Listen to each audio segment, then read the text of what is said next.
নমস্কার। পরশুরামের এক জমজমাট রহস্যজনক এপিসোড নিয়ে কিন্তু আমি তোমাদের সামনে চলে এসেছি। আজকের পর্বটা কিন্তু সত্যি একটু অবাক করা। পরশুরাম ওর বোনের সঙ্গে যার লিঙ্ক খুঁজে পাবে না, তার নামটা জানলে জাস্ট তোমরা অবাক হয়ে যাবে। তো একটু তোমরা ভাবো যে ওর বোনের যার সাথে বিয়ে হয়েছিল, মানে বোন যার সাথে পালিয়ে গিয়েছিল, আর যার জন্য ওর বোনের মৃত্যু হয়েছে বা কোথাও একটা আছে, সেটা এখনো খোঁজ পাওয়া যায়নি। তো সেই মানুষটা কে হতে পারে? ততক্ষণ তোমরা পুরো এপিসোডের রিভিউটা শুনে নাও, কারণ লাস্টে আমি তার নামটা রিভিল করতে চলেছি।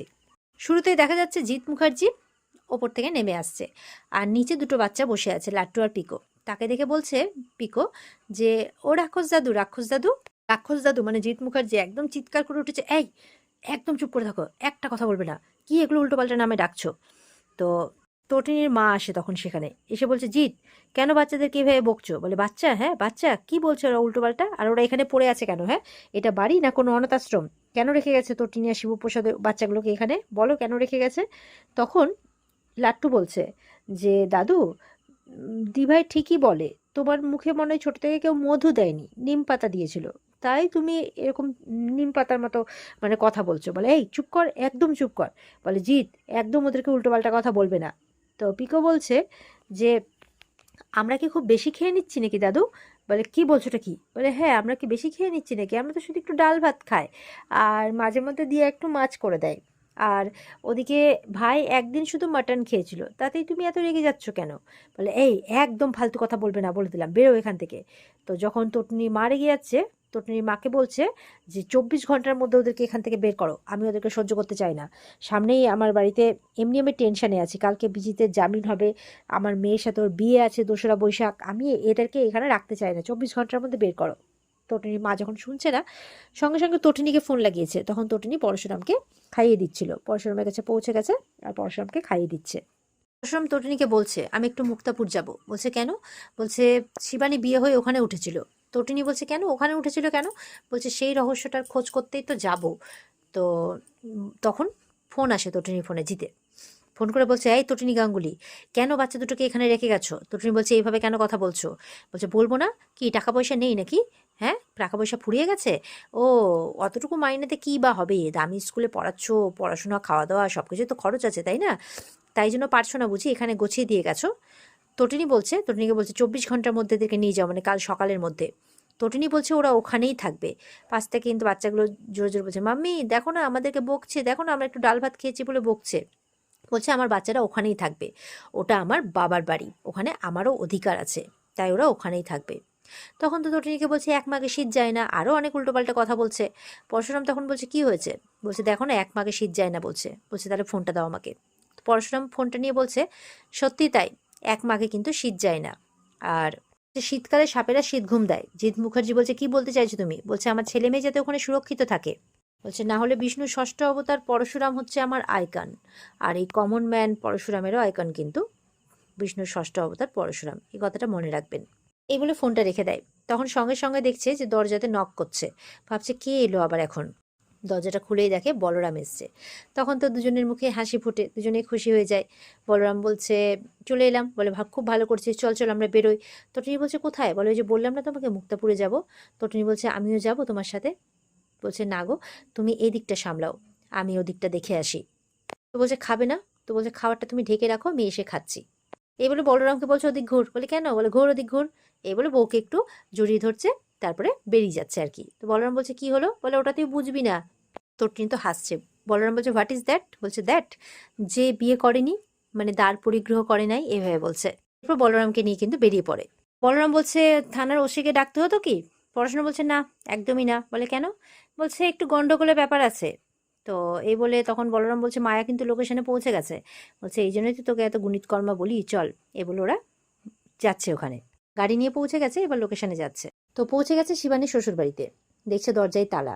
তো বলরাম এবার গুলি করে তালাটা ভাঙতে যাবে। তো পরশুরাম বলছে, গুলি করিস না, গুলি করিস না, এই দরজাতে আমার বোন অনেক আশা নিয়ে বরণ হয়েছিল, আমার আমার বোনের ইমোশনাল হয়ে পড়েছে, বোনের কথা মনে পড়ছে।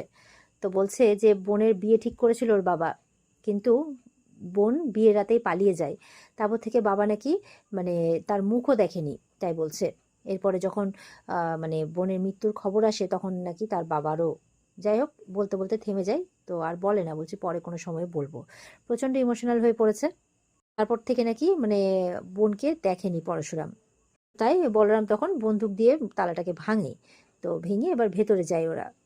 ভেতরে গিয়ে পরশুরাম আরো ইমোশনাল হয়ে পড়ে, যেন ওকে কেউ দাদা দাদা বলে ডাকছে, তার কানে যেন বোনের ডাকটা বাজছে, এরকমভাবে প্রচণ্ড ইমোশনাল হয়ে পড়েছে, পা এগোচ্ছে না। আর দেখা যাচ্ছে যে তার বোন ওখানে বরণ হয়েছিল, বিয়ে সুন্দর কোণে সাজে, ইভেন সেখানে সেই মহিলাও ছিল, সেই মিস নন্দা, সেও ছিল বরণের সময়। মায়া বলছে, কি হচ্ছে বস? বলছে, কিছু না, মনে হচ্ছে আমার বোন যেন আমার খুব কাছে আছে। মায়া বলরামের খারাপ লাগছে, বুঝতে পারছে বস ইমোশনাল হয়ে পড়ছে, তাই বলছে, বস তুমি ইমোশনাল হয়ে পড়ছো। বলছে, হ্যাঁ সরি, সরি, এই বলে কাজ শুরু করে। এরপরে সমস্ত সার্চ করতে শুরু করেছে। তখন তটিনী ফোন করে, তুমি ঠিক আছো তো, পৌঁছে গেছো? বলে, হ্যাঁ আমি ঠিক আছি, পৌঁছে গেছি। জানো তো, বোনের কথা খুব মনে পড়ছে, খুব খুব মনে পড়ছে, মনে হচ্ছে ও আমার আশেপাশে আছে। তটিনীর খারাপ লাগছে। তো বলছে, জানো এটাও খবর পেয়েছিলাম, ও নাকি প্রেগনেন্ট হয়েছিল। তটিনী বলছে, কি? অবাক হয়ে গেছে। বলছে, আমি পরে কথা বলছি তোমার সাথে, এই বলে ফোনটা রেখে দেয়। আর বলছে রাখার আগে যে জানলার দরজা একটু ভালো করে লাগিয়ে রেখো, কারণ আমার মনে হচ্ছে যে আমাদের দিকে কেউ মানে কেউ না কেউ নজর রেখেছে, তাই জন্য সাবধানে থেকো। পরশুরাম আসার সময় গানটাও দিয়ে আসছিল তটিনীকে। তটিনী বলছে, আমার কাছে আছে, লাগবে না। বলরাম বলছে, কি করবি? বলছে, খোঁজ, খোঁজ করতে হবে, চল খুঁজি বরটা কে ছিল। এ বলে খোঁজ করছে, কোথাও কিচ্ছু পাচ্ছে না, উলট পালট করে খুঁজছে সবাই মিলে, কোথাও কিচ্ছু পাচ্ছে না। বলরাম বিরক্ত হয়ে গেছে, বলছে যে পাওয়া যাবে না, এত বছর আগের পুরনো কেস, কিছু পাওয়া যায় নাকি? কিচ্ছু পাওয়া যাবে না, তাই বলছে। আর ওদিকে মিস নন্দা আর ওর বর উকি মারছে সেই ঘরে।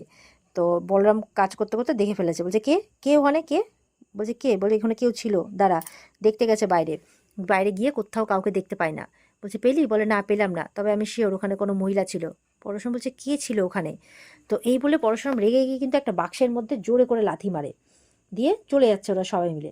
তখন মায়ার চোখে পড়ে এই বাক্সের ভেতর কোনো ম্যারেজ সার্টিফিকেট আছে। তো বলছে, বস, ম্যারেজ সার্টিফিকেট আর পাসপোর্ট। তো এটা শুনে সবাই দাঁড়িয়ে পড়ে। এবার দেখছে ম্যারেজ সার্টিফিকেটটা হচ্ছে ওর বোনের, আর ওর বোনের বরের নাম লেখা আছে ওখানে, বিজনলাল। তো ছবিটা তো খুব ঝাপসা হয়ে গেছে, এত বছর পুরনো পেপার আর কি, মানে ওই ধুলোবালি লেগে পড়ে আছে আর কি। তো সেখানে একটা পাসপোর্টও আছে, পাসপোর্টটা ওর বোনের নামে। আর পরশুরাম দেখছে যে ওর বোন বিদেশেও গেছিলো, মানে দুবাই, দুবাই গেছিলো, সেখানে 6 দিন থেকেছে, তারপরে এসেছে। তো ব্যাপারটা কি ভালো করে খোঁজ খবর করে দেখছে আর কি, তাও সেরকমভাবে কিছু পাচ্ছে না। এরপরে আবার যখন বেরোচ্ছে, আবার বলরাম ডাকছে, আরও কিছু পাওয়া গেছে। একটা মানে প্লাস্টিকের ভেতর কিছু ফোন, সিম কার্ড, মানে একটা ফোন, সিম কার্ড আর কিছু খুচরো টাকা। তো সেগুলো সব মায়া নিয়ে নেয় নিজের কাছে। এবার আবার মানে বেরোচ্ছে আর কি।